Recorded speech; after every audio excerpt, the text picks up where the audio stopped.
I'm not a doctor, but having been through the breast cancer mill, I now know the process from the inside out.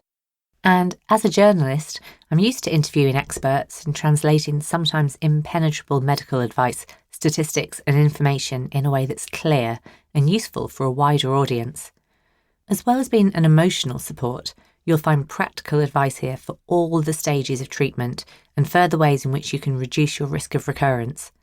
An estimated quarter of all breast cancer cases in the UK are preventable, and while no one can claim to prevent cancer completely, there are just too many varied causes, many of which are not yet fully understood. There are certainly steps that you can take to reduce your risk. I want you to be able to skip quickly to the part of this book that you most need right now, so it's broken down into 4 parts. Dip in and out as required. The idea is that if you're struggling with overwhelm, fatigue, and brain fog caused by cancer treatment and its side effects, you can go straight to what you need at that moment and ignore everything else. Part 1. Diagnosis. An introduction to the different types of breast cancer and the people you will meet as part of your medical team.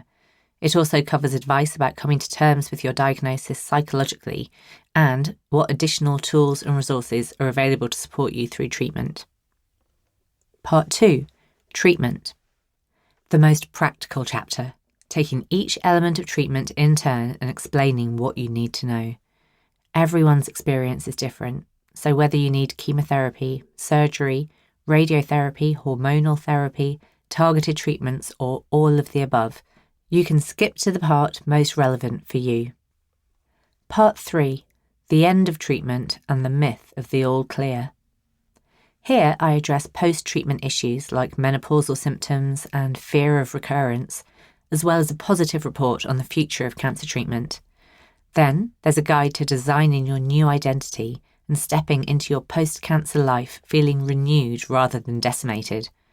It might not feel like it yet, but this is possible. If you are newly diagnosed, you might not want to listen to this section until you're closer to it, but it's here when you're ready. Part 4. Future-proofing your body.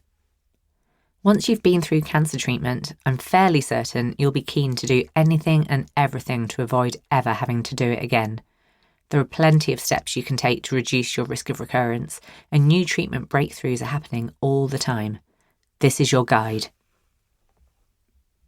Throughout the book, I often refer to women because men account for less than 1% of breast cancer cases, but this can be a particularly difficult diagnosis for men who may feel a sense of shame about having what's considered a female type of cancer. If you're a man with breast cancer, the sections on hormonal issues and the menopause will not be so relevant, but hopefully you can still get a lot out of this book. In fact, if you don't have breast cancer but have a family history or a loved one going through it, you'll find much that's helpful here too. This book is for anyone whose life has been touched by breast cancer, and it's the book I wish I'd had by my bedside when I was diagnosed. I hope that it helps you. Part 1. Diagnosis. My story. In December 2020, cancer was the last thing on my mind. I had a busy, fun job as deputy editor of Grazia magazine. My husband Jonathan and I have 2 kids, Ezra and Eden, who were then 6 and 3, and we were busy with pre-Christmas deadlines and the usual festive stress that time of year can bring.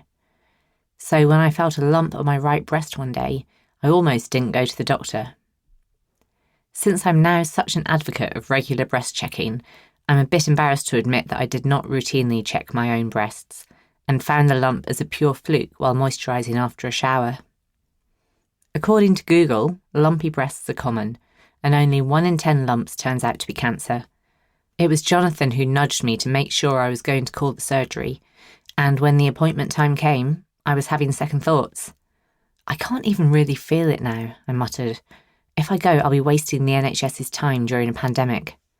Oh yes, you might remember there was a pandemic on at that time. Well, you've made the appointment now, replied Jonathan, so you're wasting their time if you don't go. The doctor could certainly feel the lump.